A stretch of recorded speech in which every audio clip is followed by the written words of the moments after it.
Welcome. So what do you look for in a vehicle? Dependability is top on my list. Well, then here's some vehicles that deliver on that. That's our truck. There are cars. Chevy's the only brand to have earned J.D. Power Dependability Awards across cars, trucks, and SUVs 3 years in a row.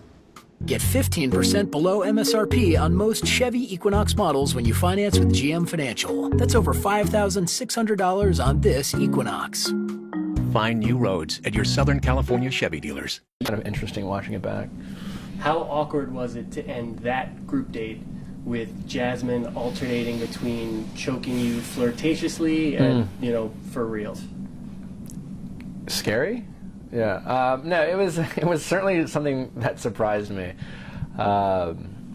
Sometimes it can be a very, very difficult environment sometimes to kind of navigate through. I think you've seen that a few times this season. I think you saw that a little bit last night with Jasmine. Sometimes that world can get the best of you.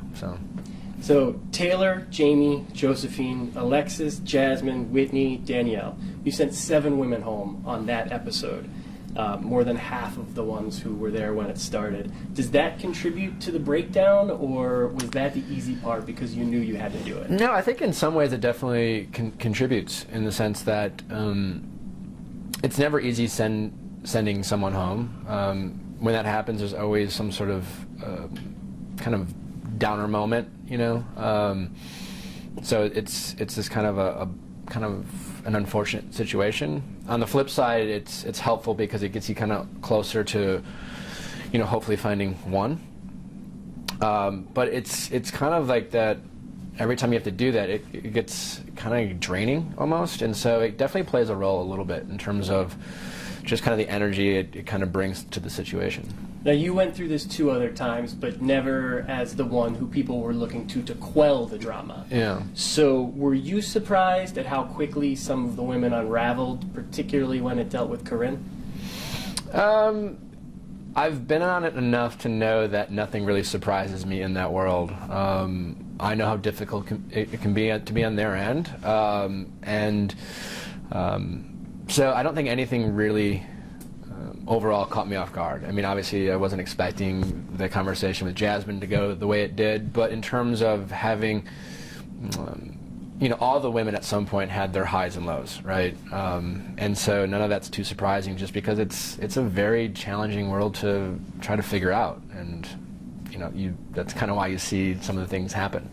Walk us through the evolution of your relationship with Corinne, and did your own experiences, I would say being unfairly labeled a villain, play a role in you keeping her around despite more warnings and red flags?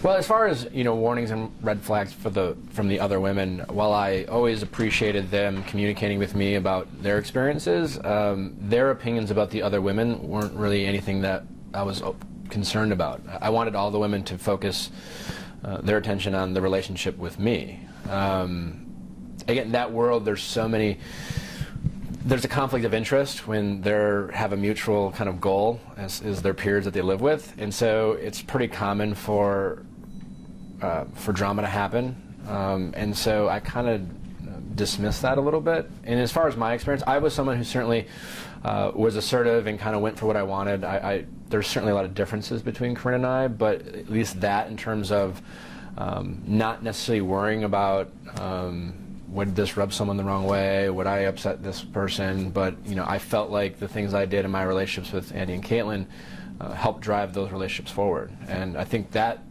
is similar to Corinne. And certainly some of the things that she's done, certainly you can question or criticize in some ways, but she's a big personality, and she knows how to enjoy the moment. And quite honestly, as far as the whole villain labels that get thrown out there, while certainly I think it's maybe fair to throw out criticism now and then, nothing she's ever really done is villainous or, wrong. It's all in good fun. Not to speculate on who, if anyone, you might end up with, but what are your thoughts on the possibility of Rachel being the first Bachelor, Bachelorette of color, and do you think it's time for that to happen? Well, I think it's a bit premature for me to speak about any of the women specifically as regards to the the Bachelorette. I think the group of women I have are great, and they have a lot of great qualities.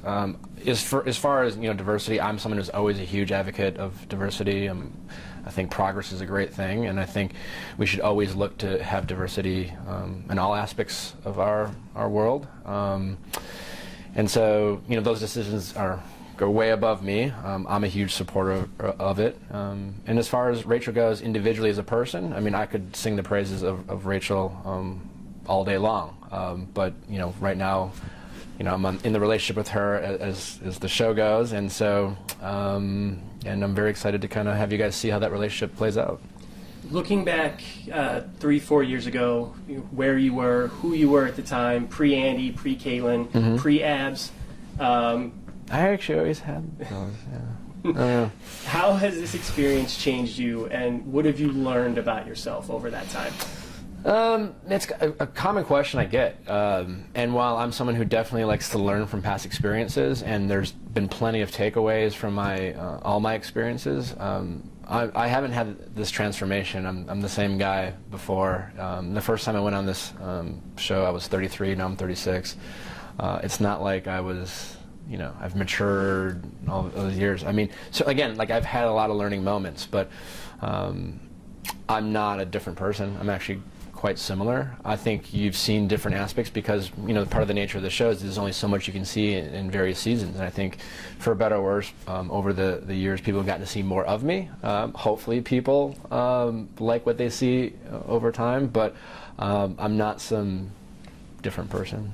And finally, is Alexis the female version of Daniel? And what will happen if they end up in paradise together? And I add please to that. I am a huge fan of Daniel. I'm equally a huge fan of Alexis. Sending her home was tragic, but I think I like to think that Alexis and I are great friends, and I think it would be a wonderful thing if they both found their way back to paradise. All right. Well, thank you for your time, and hopefully the next time we see you, it's with a fiance. All right. Thank you.